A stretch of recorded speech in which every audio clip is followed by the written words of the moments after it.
Coming up on This Week in Radio Tech, when the New Orleans Saints want to make sure they sound good on the radio, they talk to Robert Carroll. Well, he's at every game. Robert Carroll is the game day engineer and producer for the New Orleans Saints radio network, and he joins me and Chris Tarr on today's TWiRT. This Week in Radio Tech is brought to you by Broadcasters General Store, with outstanding service, savings, and support. Online at bgs.cc. By Broadcast Bionics, with the Bionics Studio, including talk show control, social media, and visual radio. Broadcast Bionics brings exceptional audience engagement to radio and TV. By Angry Audio. Audio problems disappear when you get angry at angryaudio.com. By Nautel. Worry-free transmission you can count on with outstanding control, reliability, efficiencies, and Nautel's unmatched 24/7 customer support. Online at nautel.com. And by Max Connect Wireless. Prioritized high-speed internet service designed for transmitter sites and remote broadcasts. Hey, welcome into This Week in Radio Tech, the show where we talk about everything from the microphone to that light bulb at the top of the tower. Good afternoon or good evening or wherever you are. I'm Kirk, Harnack, your host. I'm here in Nashville, Tennessee in the Telos Alliance studio. It's ensconced deep in my basement here in Nashville, Tennessee on the side of a hill, just off Granny White Pike. So you can track me down that way. Glad that you're here with us. I appreciate the folks at the Telos Alliance who give me a little time every week to do this show and to talk to people all over the broadcast community, sometimes even from other countries. And in fact, I was just talking to a fellow from the Middle East who we're going to have on our show in July. Satish Nair is going to be on our show then. Awesome dude. So, but today we're a little bit closer to home. First of all, let's go up to the north of Nashville to Mukwonago, Wisconsin, where we find in his lair of engineering, it's Chris Tarr. Hello, Chris. I think I'm going to rename this the Telos Alliance Annex, and maybe tie it in with what you've got going on. So yeah, good afternoon, Kirk. Beautiful day here in Wisconsin, and trying to, I've been off for a few days doing some things, and just trying to figure out what day it is now and where I'm at and what I'm doing. It's a little confusing at the moment. Chris, I had an experience this morning. I like birds and I like bird feeders. And so I've got a bird feeder just off the deck. And if you pull the curtain back on the window that's on my bedroom door, yes, there's an emergency exit on my bedroom, you can see the bird feeder. And in fact, I've got a Wise camera pointed at the bird feeder. Well, I had a squirrel-proof bird feeder, and the squirrels actually chewed through it in such a way that destroyed it. So it wasn't really squirrel-proof at all. In fact, it was kind of bird-proof. The birds really couldn't get into it very well. That didn't work out. So I put the old bird feeder back in, which is very squirrel-friendly, unfortunately. So the squirrels have been back eating the birds' food. Now, before I get to the end of that story, Chris, do you have a bird feeder at your house? I do not. Although I live, my backyard is right against some woods. So, we've got birds all over the place. Yeah. Yeah. And I got woods here too, but I like to see the cardinals and the bluebirds and the finches that come to I'm more interested in why your bedroom has to have an emergency exit. I know the house just is the house. I want to know I want to know the backstory about that, where people feel the need that Kirk's bedroom needs an emergency exit. Actually, we're going to have to get to it's a good question, and then we're going to have to get to the rest of the show. But actually, when I bought this house 16, 17 years ago, the whole end of the house it didn't have an exit. There was one entrance exit. Well, there was front and back. Basically, if there was a fire and you were caught back in the hallway with the bedrooms, there was no way out. The windows don't open. This house was built before there was any safety regulations, apparently.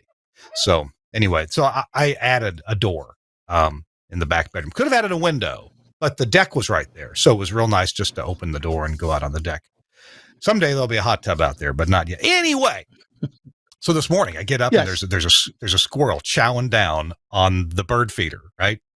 Well, I keep my son's Daisy BB gun next to the door, right? Oh, geez. So I very quietly opened the door. The thing was already cocked. Safety was off. And it's just a spring-loaded, Daisy BB gun. Yeah. And I got the squirrel. And it pinged him. And he, what? So, anyway, he's been there back a couple times today. But if he hears the door, just creak a little bit, he's off. He's gone. his senses are heightened. So now just leave the gun sitting kind of up on the door to serve as a warning to the other squirrels is what you need to do. That's a good idea. That's a great idea. Well, our guest is a bit of a big game hunter himself. That's Robert Carroll. We should introduce him. Robert, welcome in. Good to see you on This Week in Radio Tech. Hi, glad you're here. How are you doing? I have to add to the bird story.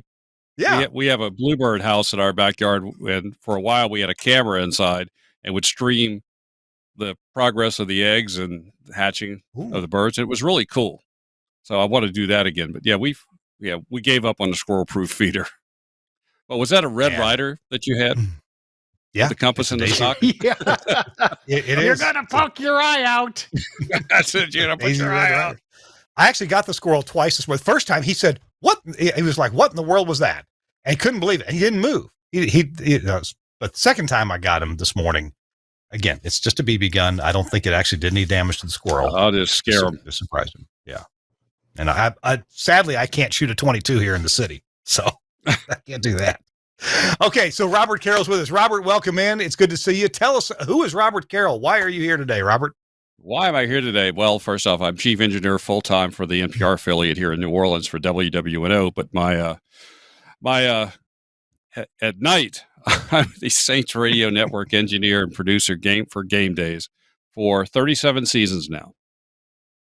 Do you put on a different uniform for that? Do you slip off to a phone booth somewhere and slip into your... I do. Slip with that phone booth and put my official Saints Network shirt on. And Well, Chris and I are both excited to talk to you about doing remote broadcasts with a professional team. A few years ago, we had Tim Barry on. He does the remote broadcasts for the Tennessee Vols. And that was interesting to hear from Tim Barry. Right. It's been a good couple of years or so.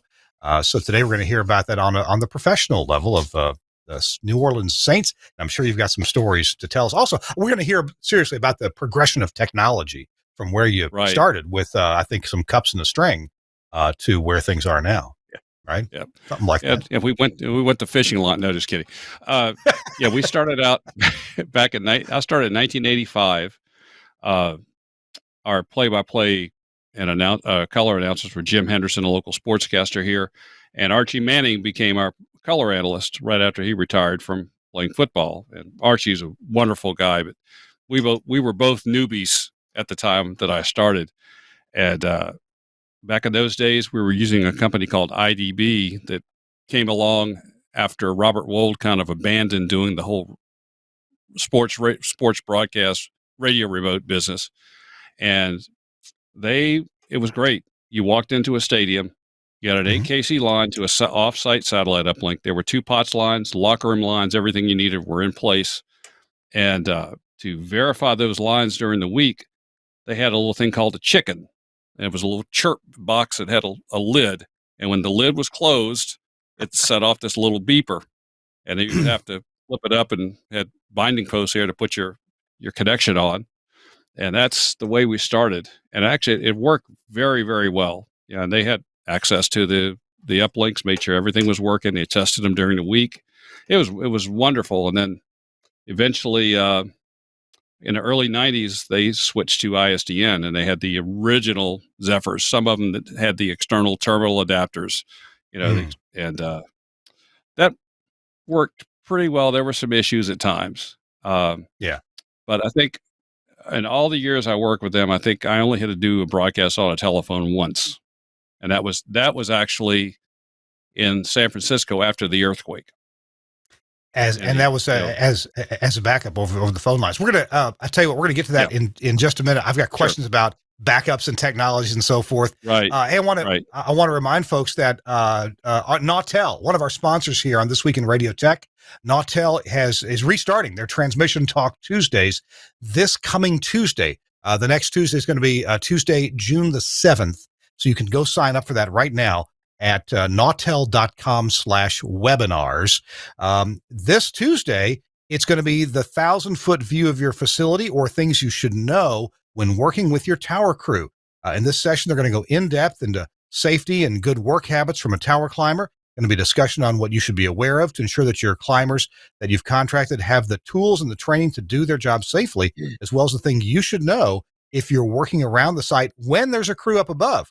They're going to talk about when the power should be lowered and what you should do to help ensure the safety of that crew, as well as the groundskeeping and general maintenance. So that's coming up Tuesday, June the 7th. Please go sign up for that at nautel.com/webinars. Thanks to Nautel for sponsoring This Week in Radio Tech. And also a quick shout out to Ray Top and Radio Guide. Actually, it's a shout out to you, the broadcast engineer. You need to subscribe to this. You can go online at radio-guide.com, radio-guide.com. You can sign up to get the paper one like I get. They send me a new one every 2 months, 6 editions per year. And they've got lots of room in here for big articles that can go really in depth. It's a terrific magazine for the engineer, for you and me and all the engineers. And look, it's even, you don't have to go dive to this depth, but there you go. You'll see an ad for This Week in Radio Tech. Thanks, Ray Top, for sponsoring This Week in Radio Tech. And you should check out Radio Guide at radio-guide.com.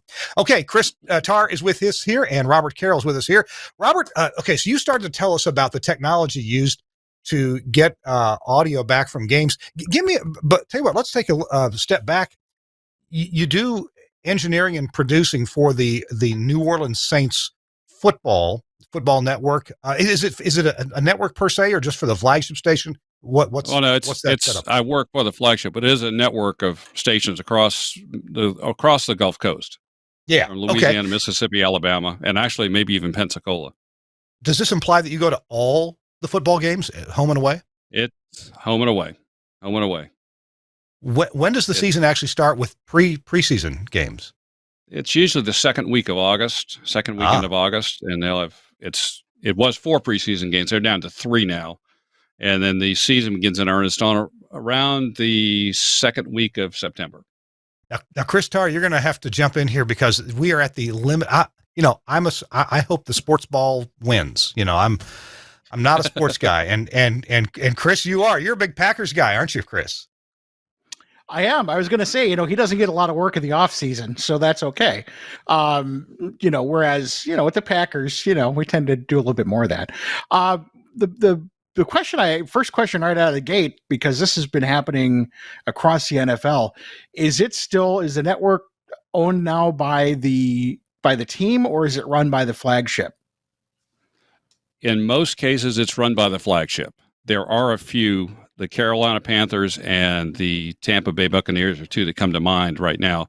They do own their rights and they produce it pretty much in-house, or they work with a station, but they own the rights. In the case of the Saints and the Falcons and most of the others, the rights are purchased quite hefty price, but they're purchased by the flagship. Yeah, I do work for the flagship. I think Green Bay is going to be doing that this year too, where they're acquiring the rights, even though the flagship will continue to kind of do what it's doing. I think the difference is going to be sales, but I know that's kind of the bigger thing now. I was curious if that had affected you yet. And then the other one I have for you is, and again, we can kind of maybe put this in order. I'm jumping around a little bit, but how has frequency coordination changed over the years? Because obviously, there's more and more wireless stuff getting into these stadiums. How has that affected you much? Well, when we first started using wireless, and it was very, very basic, it was the wild, wild west. But there weren't as many people. The frequency coordination has actually gotten better for us. It's become a little more difficult because of the spectrum sell-off, and all of us we're all being crammed into that smaller window. But it has actually worked very well. It was a challenge for a while because they said, "Oh no, you can't use this one, you can't use that one." Well, we've got tens of thousands of dollars in this equipment that we had to replace, and finally now we've gotten to a point where it can be done. But things like the Super Bowl and the Final Four, it's challenging. It's very challenging. Robert, we've got your title here as with New Orleans Saints Radio, the game day engineer and producer. Later on, I'm going to want to know more about the producer role. But that, right. I take it that doesn't imply that you're the game day frequency coordinator. That's a different. Oh no, job. No. That is a completely different job. Those guys were originally hired through the SBE. Now they're hired directly by the league. There's at least 2 people in every at every NFL venue, there's at least 2. And when they come to Super Bowl, they bring in crews. All those crews are brought in from the different teams, or at least a lot of them are, because I can tell you at the Final Four that there were certain doors that weren't covered with somebody watching, and we had people getting in with rogue frequencies, and it's a nightmare. Mm. And But Chris, it is our totally buddy, separate, different people. Our buddy Tom Ray has done a lot of that. I don't know if he still does, but he's done a lot of that game day frequency coordination. So, Robert, let's go back to your story. We were past the strings and cups and even past the fishing line. You started out talking about 8kc lines. Now, an 8kc line, I take it that didn't have battery voltage on it, right? That was it had strictly just a broadcast loop, no battery voltage, no nothing. Right. And, so the chicken device that you mentioned, how was that powered? It had its own little battery. It had its own little battery, and they would have to. It would last forever because it was like a chirp every 4 or 5 seconds. It was like beep, beep, and that was great until I went to the old Busch Stadium in St. Louis, and they had a baseball press box and a football press box. Well, I opened up the thing and plugged in, and studio saying, "We still hear the chicken." There was a chicken in both booths. Oh. So I had to run around the stadium to the other end and lift the lid on that one to shut it off. Now, you'd think they could make several versions. They could make a chicken model, a duck model, and I don't know. Exactly. So eventually they got rid of they got rid of the chicken and just had another little bud box that had a switch on it that was a loop back, so they could test it at any time they wanted. Gotcha. So the 8kc lines, those lasted until what was there ever satellite uplink that you used from games? Right. Well, yes, but it was off site. The 8kc loop went to a satellite uplink at a local station normally. In fact, here it was WWL-TV was the IDB uplink point, so we had an 8kc loop to there for the visitors, and so the same thing in every NFL city, they had an offsite uplink, which was great. You know, as I had told you earlier, if I can give you a little story about the day we were in Foxborough and somebody hit a power pole and knocked out the power to the stadium. Okay. And since back then CBS didn't carry backup generators, they didn't have a phone coupler set up, nothing. And we just handed a telephone instrument to our announcers, and they were using that. I said, wait a minute. I plugged in a battery powered mic preamp, took an RE50, and since the loop, as you said, is not powered, it was off site, so our satellite uplink still had power. So we went on the air with just one microphone tossing back between our announcers, and since our TV station was the CBS affiliate, they put the treble slide up and put our audio up, so we were the only ones with a signal. So that microphone and the preamp, how did you get that into the phone line or the 8kc line? Just alligator clip it, or basically, yeah. Because I mean, there was an XLR cable that went to a set of binding posts, so I just pulled the cord out of my console and plugged it right in a preamp. Still a Shure FP11. Yeah. Okay. Now, maybe you don't know, but you say it uplinked from a TV station. Do you happen to know what uplink technology they were using? Was it some kind of SCPC or was it a subcarrier? It was SCPC. It was SCPC. Really? Yeah, it was a separate. The dish was located at that TV station. It wasn't a shared dish. It was only IDB's dish. So they were doing SCPC back then. So it was nothing that the TV station used themselves. No. Okay. No. It was just they leased space from them. Now, so you never really had your own satellite uplink, right? You would always phone to somewhere. Okay. Correct. That's correct. What were some of the issues with now the satellite uplink? That was out of your hand? That was totally IDB to handle. Totally IDB. Okay. That was totally IDB. Did those tend to work right when you expected them to? They really did.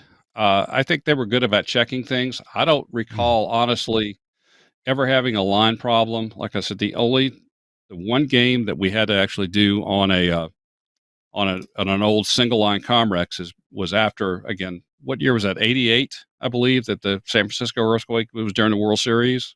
Mm-hmm. Mm-hmm. That was the only one where things just didn't come together. We did the whole game off of a telephone coupler, and it was we made it on the air, and that was the main thing. Was that the Comrex frequency extender that would give you some more bass? Was you mentioned that was with a Comrex? Was that with their single line frequency extender that would give you a bit more bass response? But on Comrex, the one was a battleship gray thick, the size of a shoebox. Gotcha. Okay. Hey, we're getting a little packet breakup from you right now, Robert. So let me ask Chris. Chris, you've done or seen plenty of remotes. Did you yourself, Chris, ever use satellite uplink at any of your remotes?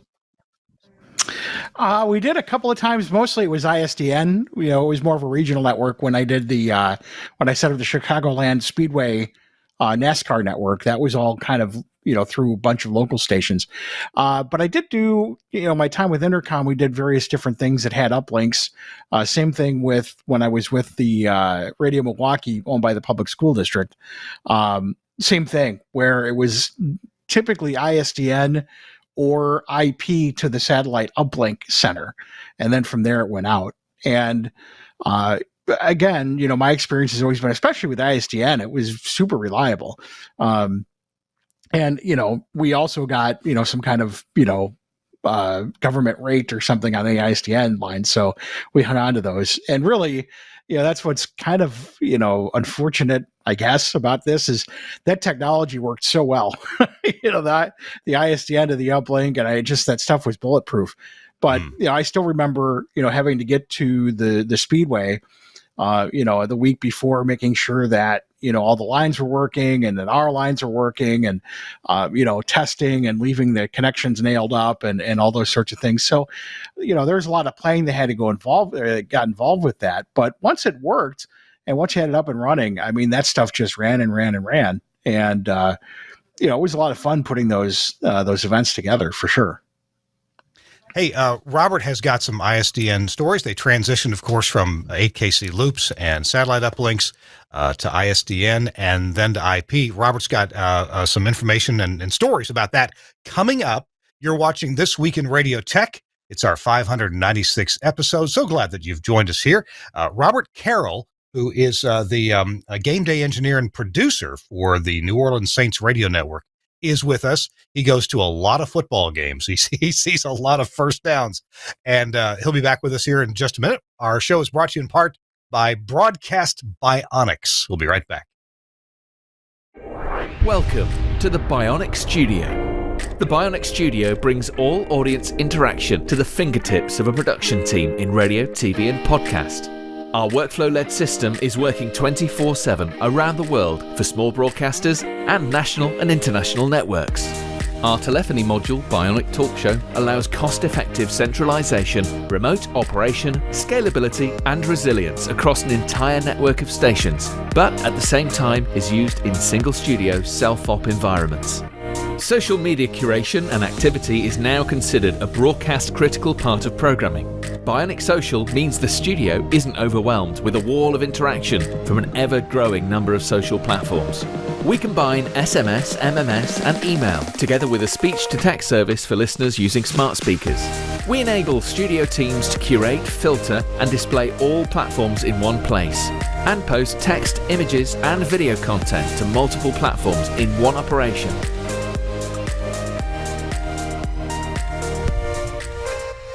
Effortless collection of video content with Bionic Director has helped position some of the world's most successful stations as leaders in viral content, generating appointments to listen and free marketing via retweets and shares. Bionic Contest enables end-to-end tracking of on-air competitions, live reads, and prizes. These could be on-air contests, automated SMS entry, or online. Anywhere, and Skype TX for Radio brings high-quality audio and video contribution into the studio with ease. No need for dedicated PCs to run different applications. Everything is controlled within the Bionic Studio UI, and incoming connections are visible to users along with all other platforms. Our codec integration enables connection, algorithm configuration, and directory to a wide range of IP and ISDN codecs. The Bionic Studio, a unique suite of products designed to enable your talent to work smarter. Check it out with Bionic.radio, the Bionic Studios, talk show, social, director, contest, and so much more. Camera One, for example, is one of the other products they have. Amazing stuff. Thanks a lot, Broadcast Bionics, for sponsoring This Week in Radio Tech. And I highly encourage you to get involved with getting your stuff together in the studio so that you can have fantastic social integration and have a closer connection with your listeners and callers. All right, we're here on This Week in Radio Tech with Chris Tarr in Mukwonago, Wisconsin, up near Milwaukee. And Robert Carroll is with us just out. Robert, are you in New Orleans or just outside? I am in New Orleans. Good deal. New Orleans, on the lakefront. Okay. You were telling me about a fishing camp that you like to go to, and that's obviously on the water, right? Yes, it is. Last time I checked. Hopefully, it's not in the water. Yeah. Now, do you fish from the pier or from the shore, or do you take a boat out somewhere? Or both? Well, we take the boat out sometimes, but actually, we have a fishing pier that goes out about 80 feet, and we have lights, and it is so wonderful. You fish under the lights at night. It's it's cool. It's a little bit of breeze, keeps the bugs off, and the fishing is wonderful. A lot of speckled trout, redfish. Oh. You have a problem with skeeters? Just a bit. Just okay. Just a bit. They will carry you off at sundown. You don't have ice fishing down there, though. That's what you're missing. No, I know. I would love to do that one day. I'll be honest with you. But to touch on something, the difference is getting back to the 8KC loop days. Yeah. You had two pots. You had two POTS lines, so you had no return feeds from the studio except a dial-up and a coupler to get your return feed. And if you needed to talk to the studio, you had to make a phone call and talk to the producer. When we switched to ISDN, all of a sudden you had a stereo return feed. Yeah. And that made all the difference in the world. Because you had always had constant communication at that point. I forgot the 8KC loop was one direction. One direction, that's right. Even if it was an 8KC loop from the local stadium to a local station, is still one direction. Mm-hmm. And of course, if it went through satellite uplink, it was obviously one direction. Right. Wow. All right. You mentioned transitioning to ISDN in the early 90s with some Zephyr gear. You had the kind that had the external NT1 terminal adapter. Originally IDB, which then became Globecast and eventually HTN, they had installed codecs at each venue, and that became kind of a nightmare to keep those up. So eventually they offered you the option, we'll put the line in your booth and you can bring your own, and we all bought Telos Extremes, and that's what we did. Mm-hmm. And it was a lot, you knew what you had then. Do either of you guys remember seeing any Telos Zephyrs that had a maybe an IDB logo on them? Not maybe in addition absolutely. To really. Tell me about what you remember about that. I just remember having the IDB logo embossed, or either the label or embossed, whichever it was, and then eventually they stuck Globecast over it. But I don't remember much, but I remember seeing the logo. I do remember that much. Yeah. Okay. Yeah. I thought I'd seen somewhere. Seems like there was even a version that had a different keypad, or there was something physically different about it. They must have ordered a bunch of them from Telos, and Steve Church said, okay, we'll customize this for you. Yeah. Wow. Yep. So, okay. Chris spoke very highly of ISDN, and a lot of folks do. But not everybody has a perfect experience. Sometimes there's a misconfiguration in the switch, or you get to a stadium and it's supposed to be alive and it's not. Robert, what do you recall about ISDN technology for you? Any challenges there? Every once in a while they'd have a line that was down, or you get the not ready, inoperable, and fortunately most of these stadiums they had a AT&T tech on site, and then you call into IDB or Globecast, and they would get in touch with this person, get them to your booth, and for the most part, they were pretty responsive to it. And sometimes you might share somebody else's line too if you had to. but most of the time they would get it fixed. In your operations, did you tend to use both B channels and bonded for a total of about 128 kilobits? Or did you ever use 64 and 64, maybe even with two different programs going out? Most of the time we bonded it for 128. And it was so we could have two channel return. One side would be a mix minus, the other side would be a producer channel. That was the main reason. So you'd have two different communication people, coming back the other way. Right. Gotcha. Right. And in a case when we were at home, one side was a mix minus with the studio, studio producer returned to me. The other channel was to feed the Superdome, feed the concourses, the restrooms, but also we have a transmitter in the dome on 105.3, which is the flagship. And because inside the dome, the signal just didn't make it there. So we actually feed a separate transmitter in there with a non-delayed signal. And believe me, the people let me know if I forget to turn it on. I bet. Here's the worst part that happened. The signal from the outside 105.3 just could not get in the building until a couple of years ago. They replaced all the scoreboards with larger ones. And that means they took some of the metal panels off the inside of the building. Well, all of a sudden, the signal's in there and it's 15 seconds late. Ooh. Yeah. So if I don't turn it on, you really know it now. Of course, the other side is if I forget to turn it off, outside, you know it too. So obviously when you turn it on, it overcomes any residual coming in from the outside. Right. It captures. Okay. It captures. What kind of licensing do you need for that? Is there anything special because you're essentially in a Faraday cage there? Yeah, that's pretty much, we're the only person we're interfering with is ourselves. Yeah. So we're kind of like, okay. We didn't have this conversation. I hear you. The reason I asked about split feed going out is when stations started having to move away from ISDN and to IP. And one of the early phone calls I got as somebody with Telos and knew something about the Zephyr IP was that they said, "Hey, this doesn't operate like our original Zephyr." Well, what do you mean? Well, we used to send a different program out each of the B channels, one left and one right. One of them was English and one of them was Spanish, and they use it for baseball coverage, baseball games. They had they were setting it to two different stations. Apparently so, yeah. Yeah, because you could dial each B channel separately. Right. Now that is the downfall with using with IP, if you will. If there is a downfall, that's the difference. The other option is you can only send. You can send to multiple locations, but you can't receive obviously from multiple. Well, of course, I put my sales hat on right away, and my solution was, well, buy another one, and you can send it to your Spanish flagship station. Actually, the Gates Air product can do that. The IP link, you can send different the inputs differently to different places and receive the different feeds, and so it operates a little bit more like that. But it's still you can't really. It's hard to beat the flexibility of what the old Zephyrs could do. At these events, like we.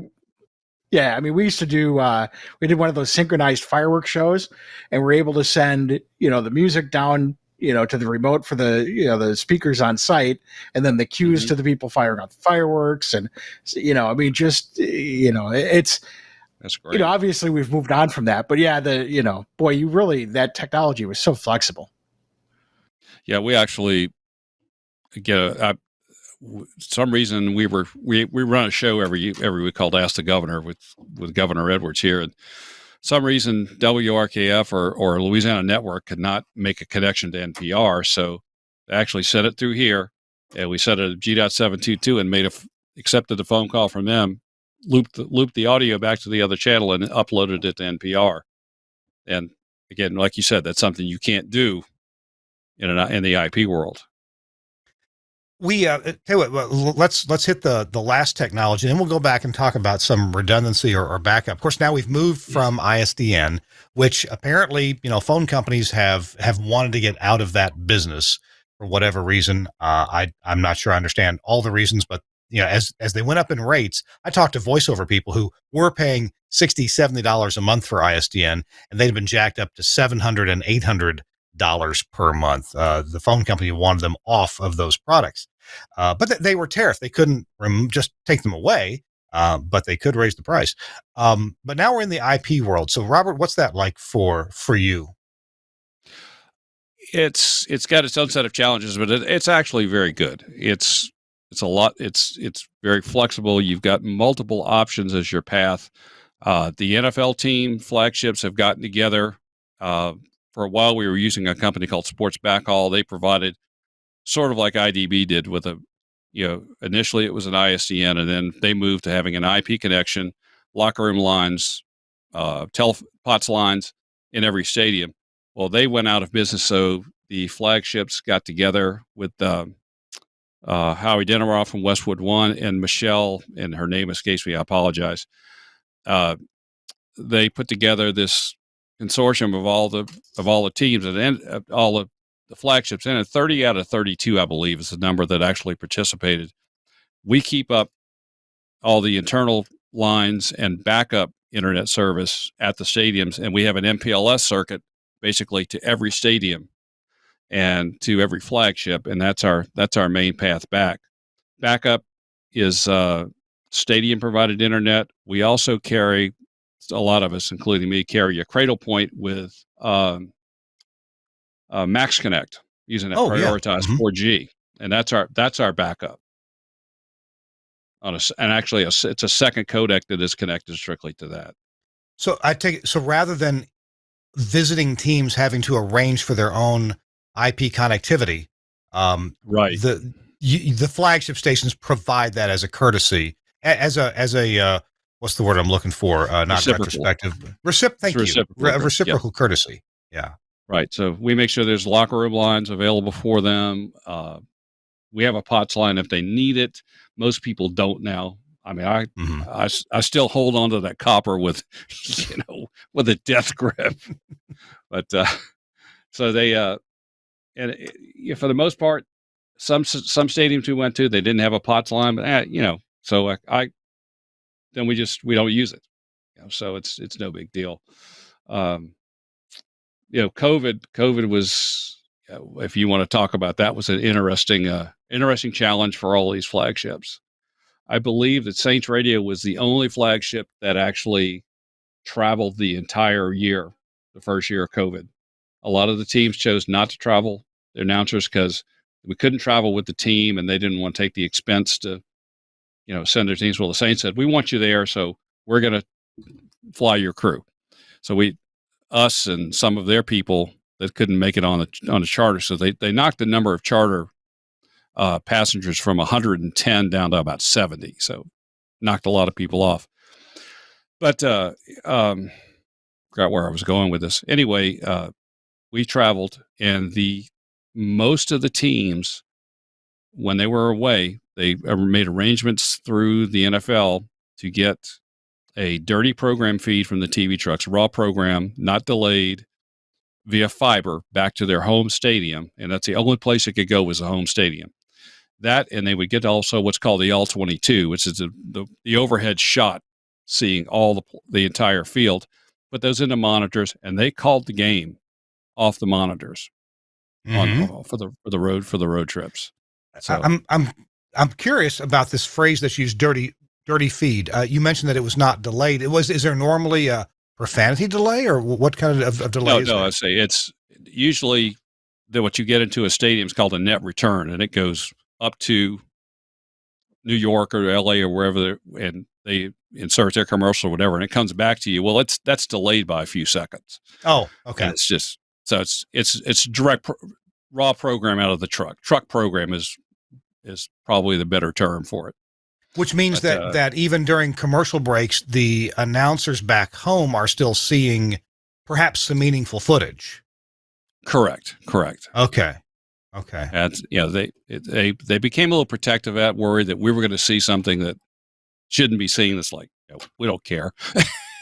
I saw John Madden all those years. We didn't care. Yeah. So now you said that the NFL only allowed it to come back to the to the stadium. Right. They couldn't bring it back to the flagship radio station. No, but there were a couple of reasons for that. One is the connectivity was the fiber connectivity was already at the stadium. That's part of it, but it's also a security thing too. They don't want those feeds getting out to anyone, and the worry was.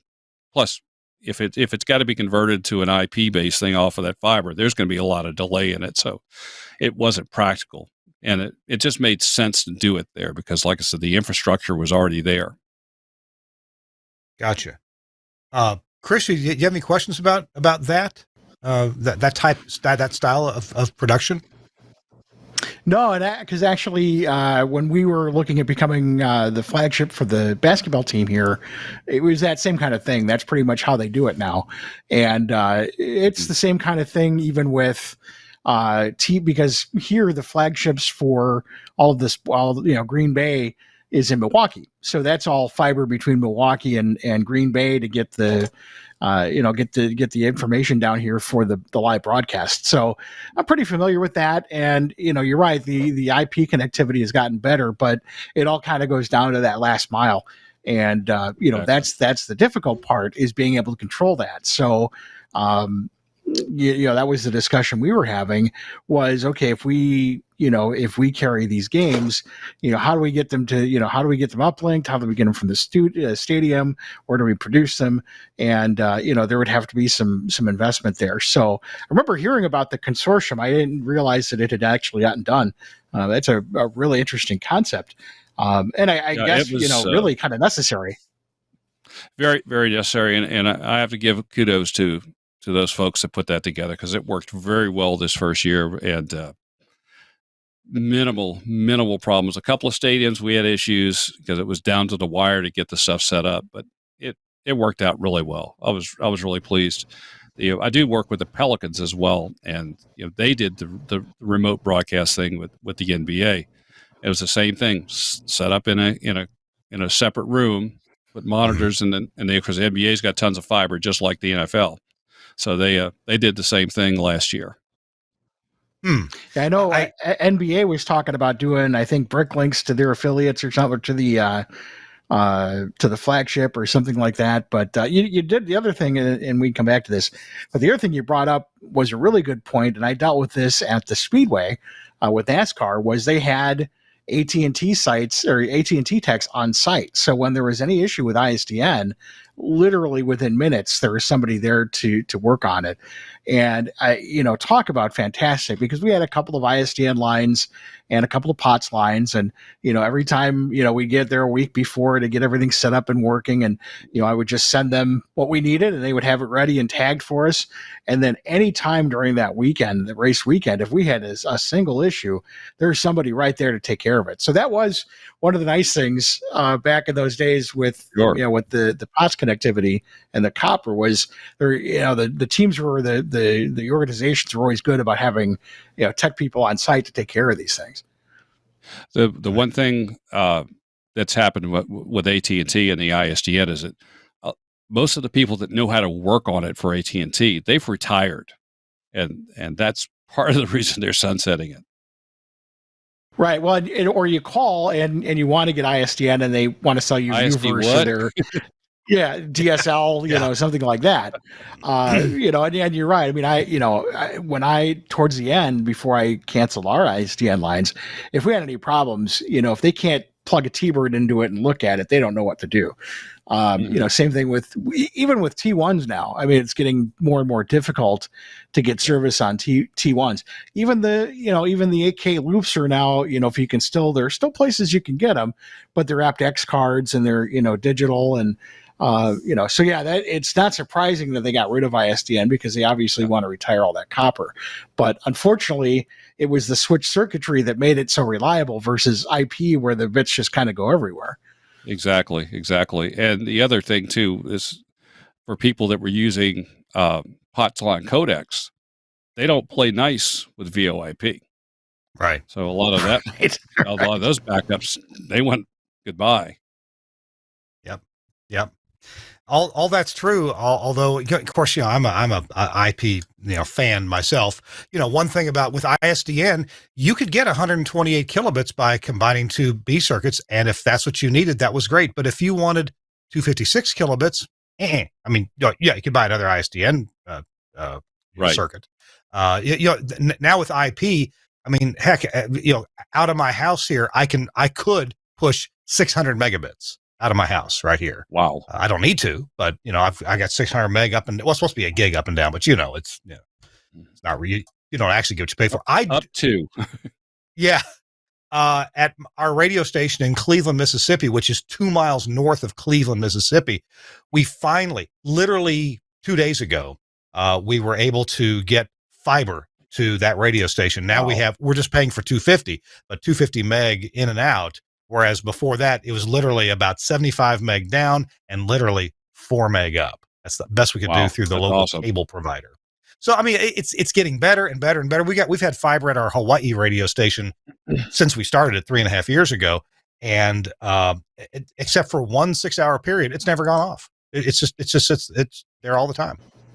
So it's the key is you really have to be able to control at least as much as you can, end to end.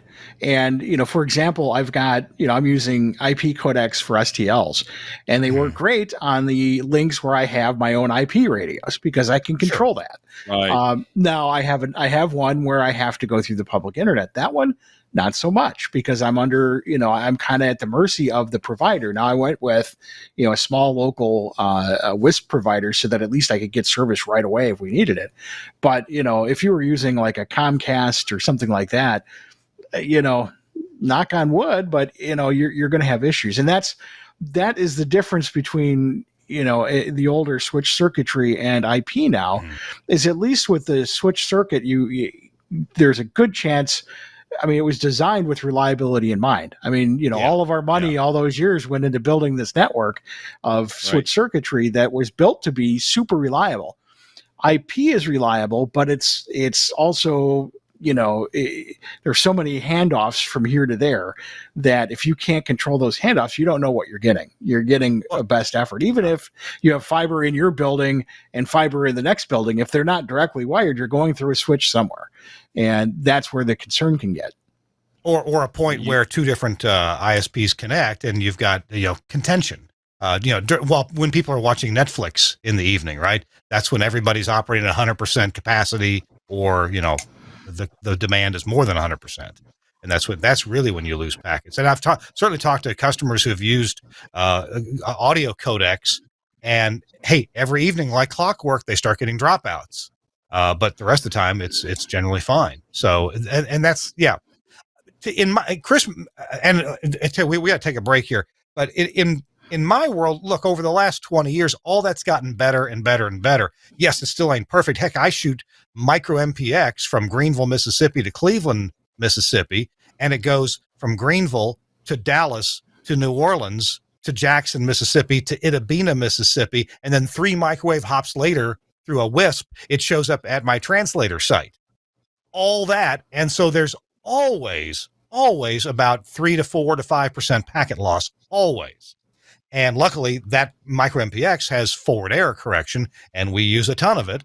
And we rarely have, if we have a dropout, it's because the wireless ISP had something go wrong. In other words, the forward error correction takes care of it.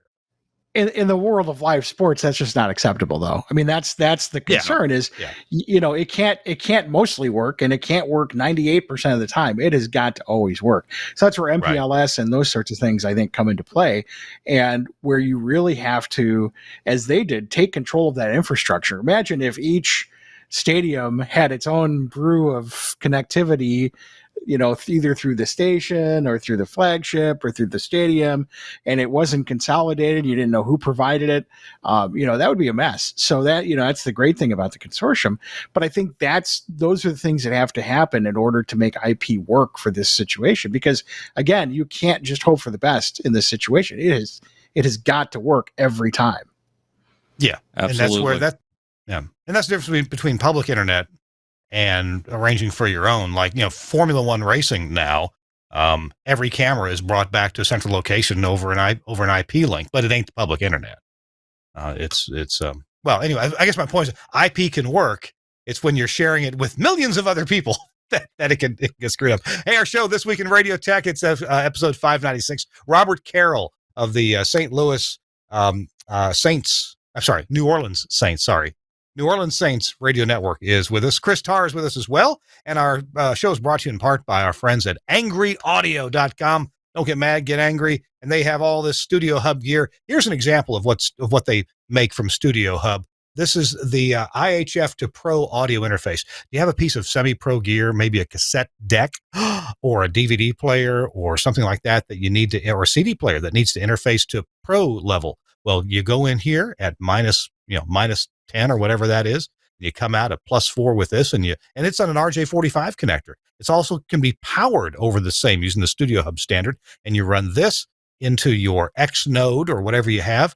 You get your nice balanced audio into your system. They make other adapters too. This one is an analog to digital converter. So it converts from analog, left and right, unbalanced, to a couple different things. And also a stereo balanced in can happen too. And it comes out as AES EBU right here, right there. Really cool, the stuff that they make. The other thing that they make that's awfully cool is the headphone disconnector. So you plug here, let me use the big one here. A 1/4-inch tip ring sleeve. You put this in line with your headphones, and if somebody walks away with the headphones on, no problem. It just comes right apart. It's got kind of like a MagSafe connector there. And it won't even go together wrongly. You can't flip the left and the right.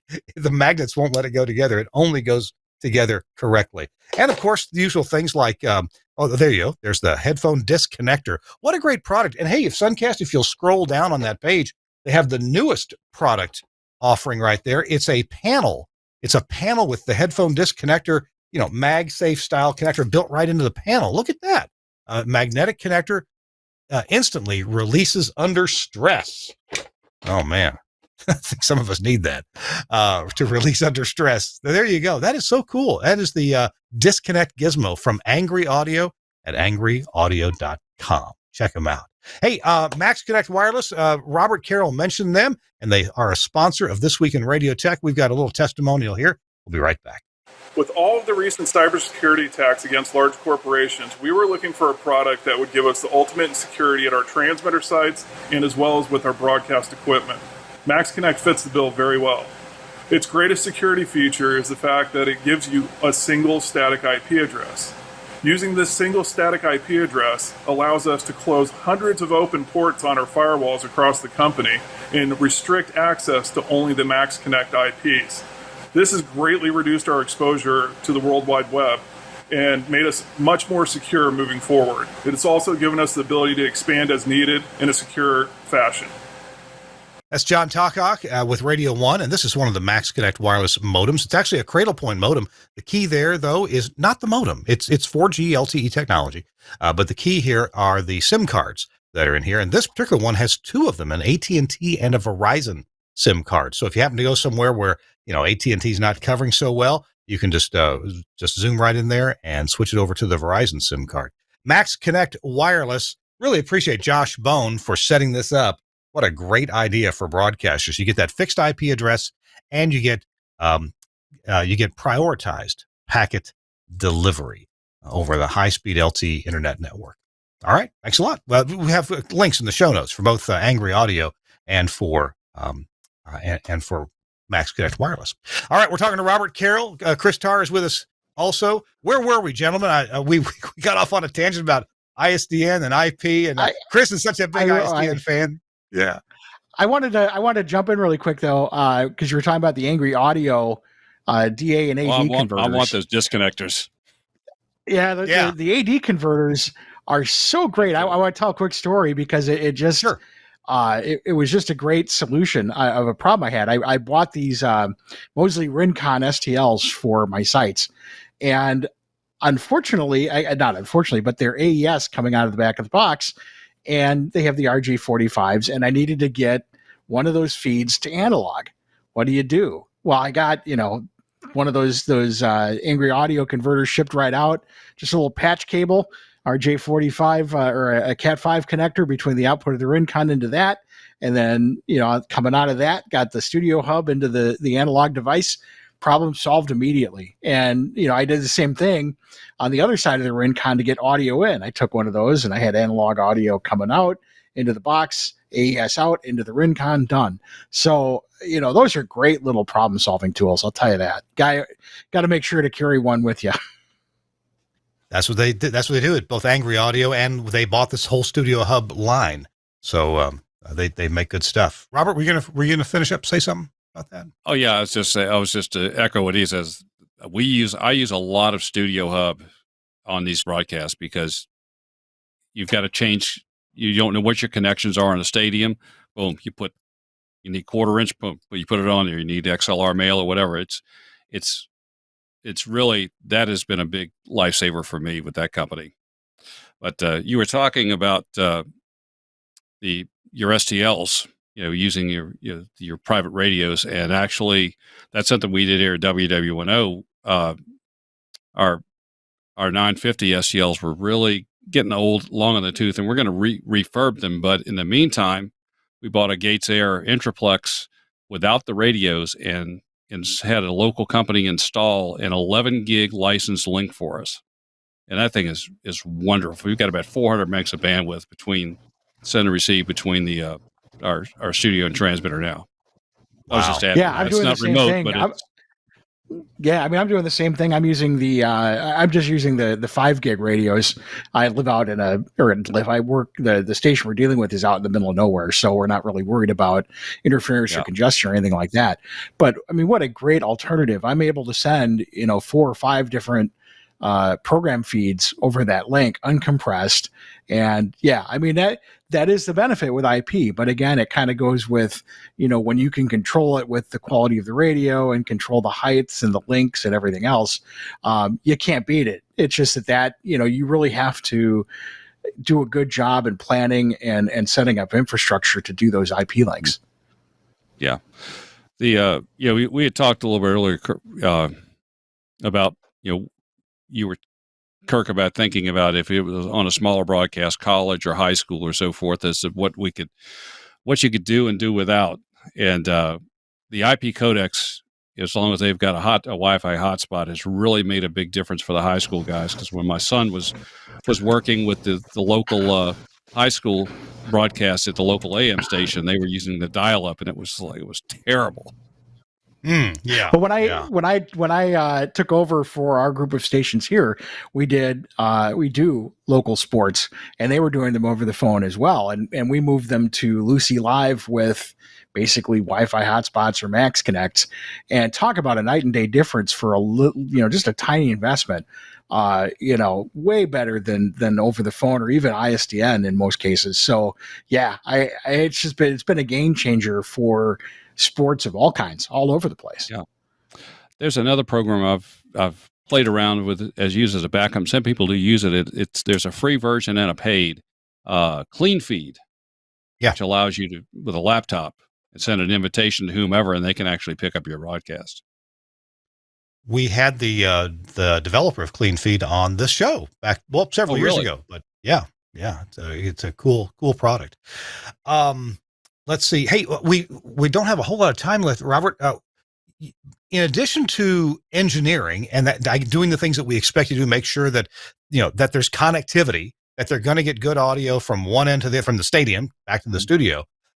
You also do a couple other things. You actually mix the audio yourself. You're that guy, right? And I'm that with guy. The title of and with the title of first talk to us a bit about mixing. What are some of your big concerns when you mix an NFL football game?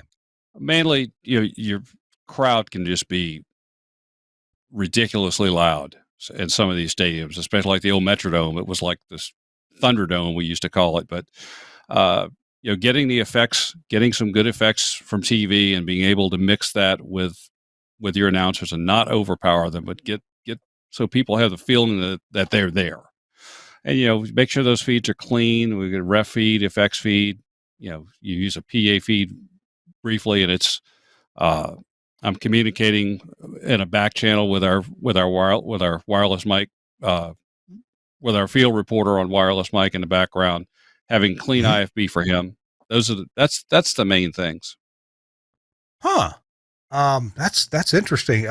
I guess I didn't realize. So you get a feed from televisions because they have what mics on the field and mics in places that you might want that as the radio Right. network, I'm guessing you don't have. Yeah, exactly. A lot of some stations used to like to travel their own wireless and it parabs and so forth on the field, and it just got to be too many people on the sideline. So they just the NFL went out to TV and said, okay, look, you need to provide this feed of FX mics at every stadium.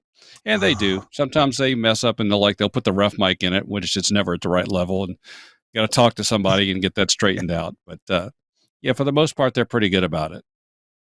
And then, no, I was going to say that on the production side, I'm communicating with the studio, arranging breaks, keeping track, watching the guy on the sidelines that's got the orange gloves on. He's the field AD who actually communicates with the white hat referee to ask for the commercials, and we have to watch him so that if the referee punches out, then we can take our commercials. So we know. I had no idea how this works. Would you explain that for me, a sports idiot? Sure. What you're talking about? Oh, absolutely. If you look, usually the left or right 20 on the home side of the stadium, you'll see a guy that's wearing orange gloves, and he will, when it's on a fourth down or there's a touchdown or there's about to be a punt and they want to take a commercial break, we're guaranteed 4 breaks per quarter. If allowed, if not, you're going to get 8 breaks in the half, if you will. So this guy walks out on the edge of the field and he puts his arms like this, across like this. He's wearing these orange oven mitts. They cover almost to his elbows. And the official, he'll see him, and sometimes you'll see him point like, okay, I got you. Or if they decide that it's momentum of the games, they'll wave it off and tell him to keep going. And the guy on the sideline also will say, no, we're not taking a break, and they'll let it go. So we watch that guy, and then you'll see the one official does like this. It's called a punch out. That means that it's a full timeout.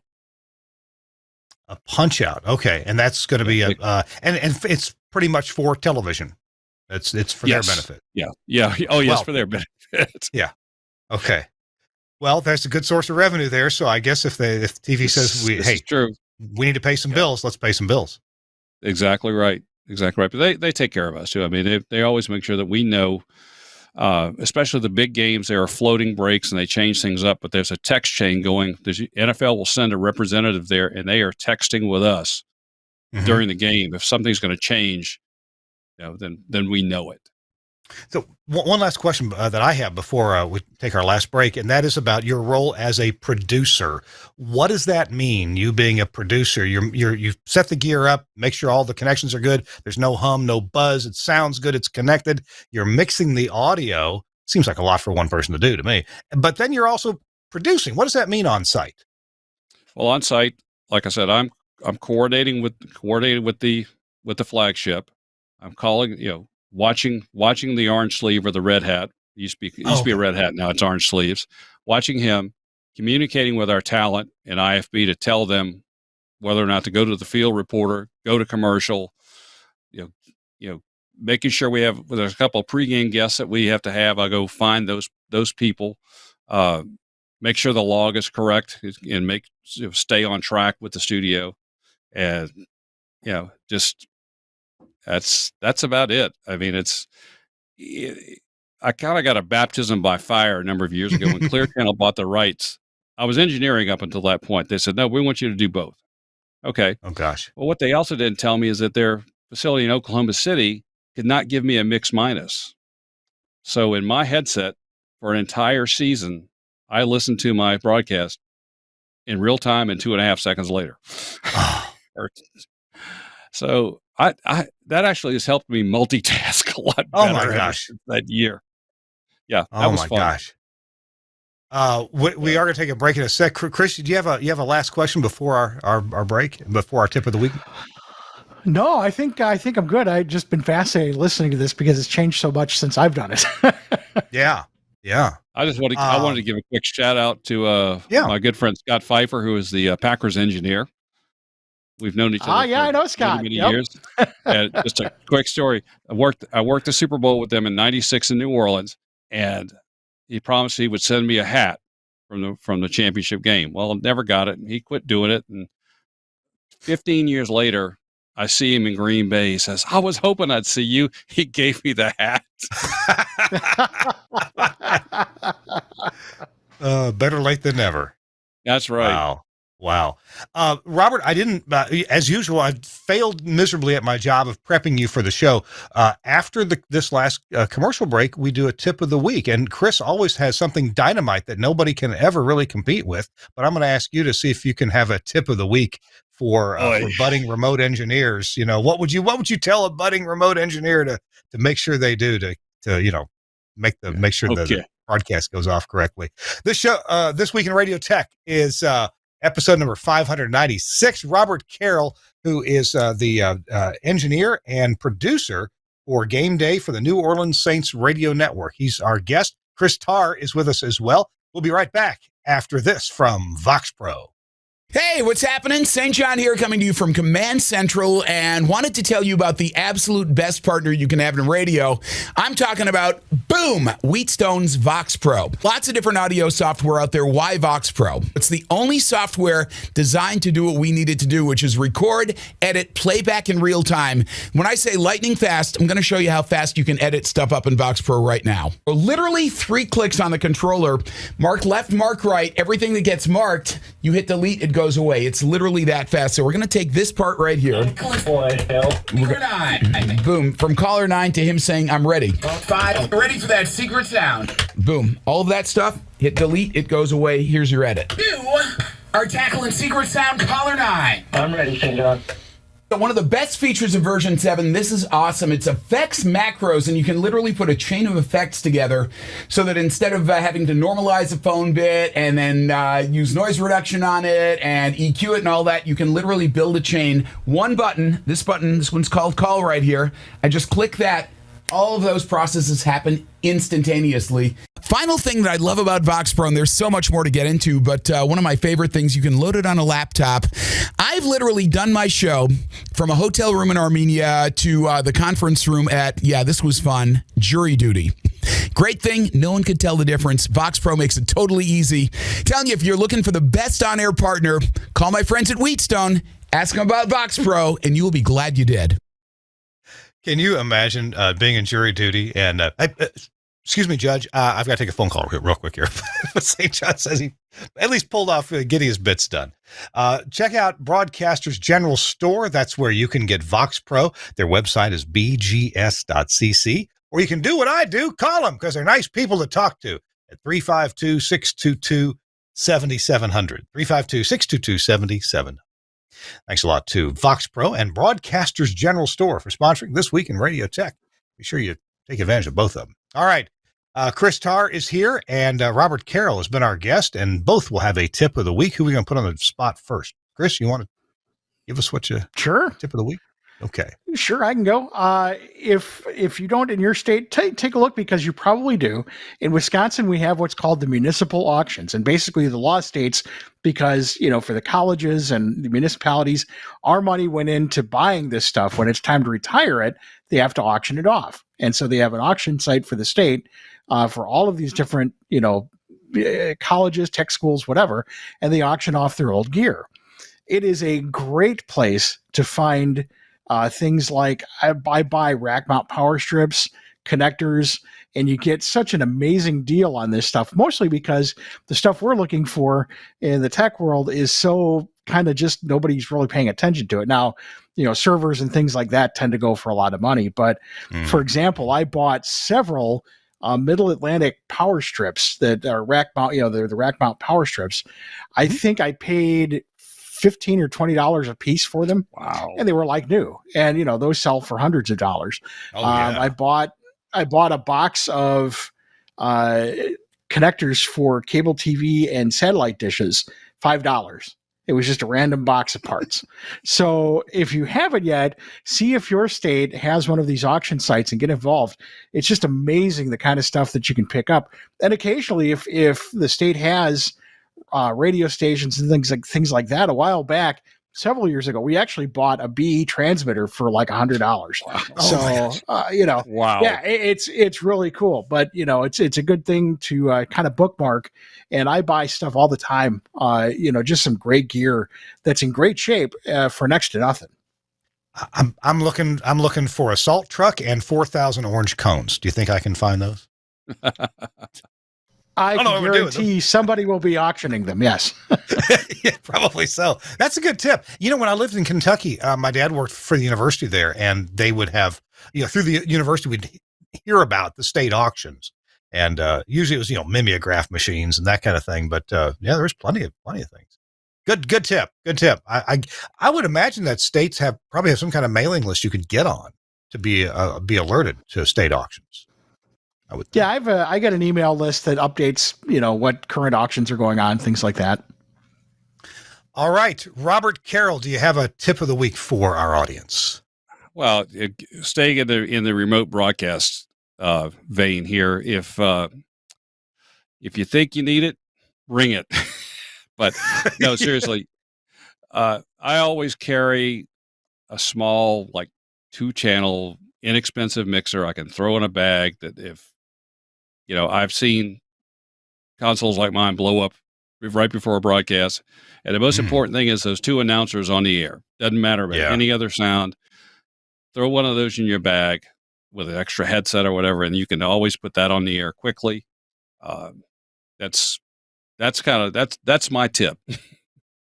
That's great advice. Yeah, be able. Yeah, what kind of console do you normally use?